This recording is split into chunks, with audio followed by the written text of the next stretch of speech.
जय श्री राधे कृष्णा दोस्तों।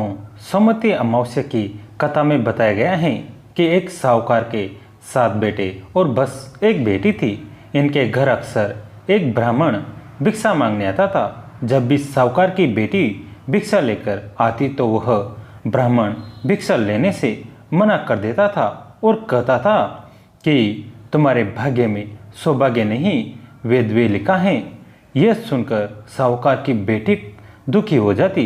कई बार ऐसा ही होता रहा तो एक दिन साहूकार की बेटी ने अपनी माँ को सारी बात बता दी कि कैसे एक ब्राह्मण भिक्षा मांगने आता है और उसे भिक्षा लेने से मना कर देता है।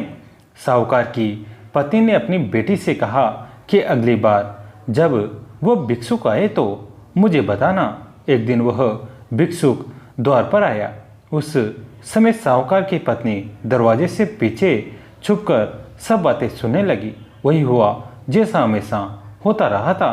भिक्षुक ने भिक्षा लेने से मना कर दिया और कहा कि तुम्हारे भाग्य में सुहाग नहीं, विधवा होना लिखा है। इस बात को सुनकर साहूकार की पत्नी दरवाजे के ओर से बाहर आकर भिक्षुक से कहने लगी कि एक तो हम भिक्षा दे रहे हैं और ऊपर से आप हमें अशुभ बात कह रहे हैं। ब्राह्मण ने कहा कि मैं जो कह रहा हूँ वह सच है। आपकी बेटी के भाग्य में ऐसा ही लिखा है। जब विवाह के समय आपकी बेटी फेरे ले रही होगी उसी समय सांप आकर इसके पति को काट लेगा और यह विधवा हो जाएगी। ब्राह्मण की बातें सुनकर साहूकार की पत्नी दुखी हुई, लेकिन फिर ब्राह्मण से बोली कि अगर आपको यह पता है कि यह विधवा होगी तो आपको यह भी पता होगा कि इसके सुहाग की रक्षा कैसे होगी। साहूकार की पत्नी ने ऐसा पूछने पर ब्राह्मण ने कहा कि यहाँ से काफ़ी दूर पर एक गांव है जहाँ पर एक सोना धोबिन रहती हैं।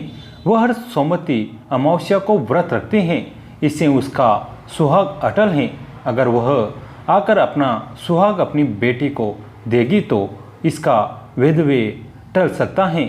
ब्राह्मण की बात सुनकर साहूकार की पत्नी ने ब्राह्मण को धन्यवाद दिया और वह सोना धोबिन की तलाश में निकल गई। एक दिन वह बहुत धूप की वजह से एक पीपल की छाया में बैठकर सुस्ता रही थी। तभी उसने देखा कि एक सांप आया और उस पीपल के पेड़ पर गरुड़ के बच्चों को खाने के लिए पेड़ पर चढ़ने लगा। साहूकार की पत्नी ने उस सांप को मार दिया और गरुड़ के बच्चों की रक्षा की।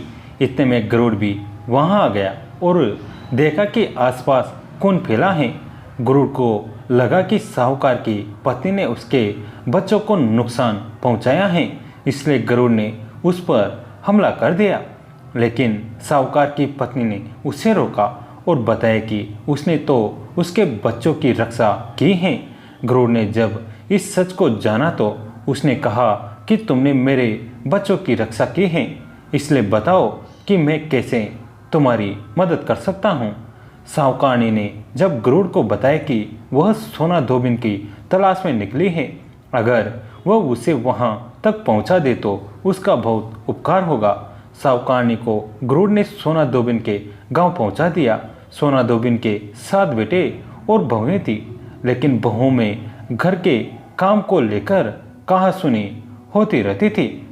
साहूकारनी को एक उपाय सूझा और वह हर रात जब सभी लोग सो जाते तो सोना धोबिन के घर में चुपके से चली जाती और घर का काम करके निकल आती।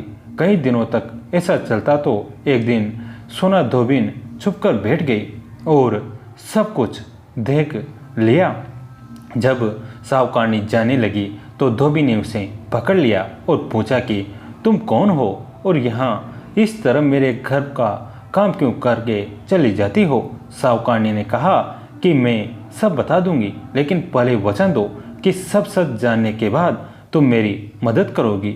सोना धोबी ने साहूकारनी को वचन दे दिया। साहूकारनी ने सब बातें सोना धोबिन को बता दिया और अपने साथ चलने के लिए कहा। सोना धोबिन साहूकारनी के साथ चल दी और अपनी बहुओं से कहा कि मेरे लौटने तक हो सकता है कि तुम्हारे ससुर जी की मृत्यु हो जाए, लेकिन इनके शरीर को तेल में डुबोकर रखना और अंतिम संस्कार मत करना। सोना धोबिन साहूकारनी के घर आ गई और जब साहूकारनी की बेटी की शादी हो रही थी तब फेरों के समय एक सांप लहलहाता हुआ चला आया। सोना धोबिन ने उस सांप के आगे दूध और लावा रख दिया और जैसे ही वह दूध को पीने लगा धोबन ने उसे मार दिया। इसके बाद सोना धोबन ने कहा कि अब तक जो भी सोमवती अमावस्या मैंने किया है उसका पुण्य फल मैं साहूकार की बेटी को देती हूँ। इसके बाद साहूकारनी की बेटी का वैधव्य टल गया और वह सौभाग्यवती बन गई। इसके बाद सोना धोबन अपने गांव लौटने लगी तो एक दिन रास्ते में ही सोमवती अमावस्या आ गई।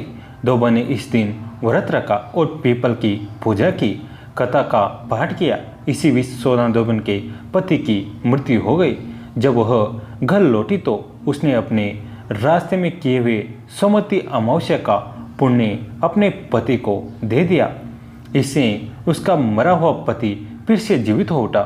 लोगों ने जब सोना धोबिन से पूछा कि तुमने अपने मरे हुए पति को कैसे जीवित कर लिया तो उसने बताया कि उसने सोमवती अमावस्या के व्रत के प्रभाव से अपने पति को जीवित किया है।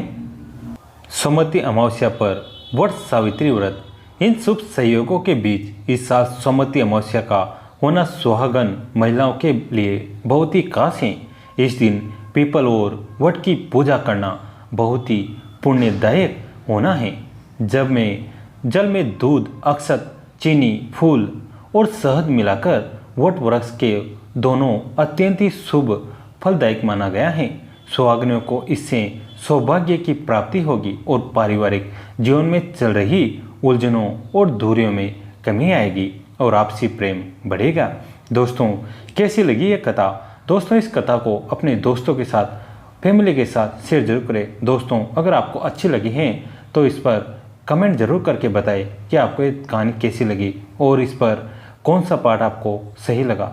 दोस्तों, कहानी को अंत तक देखने के लिए आप सभी का तहे दिल से धन्यवाद।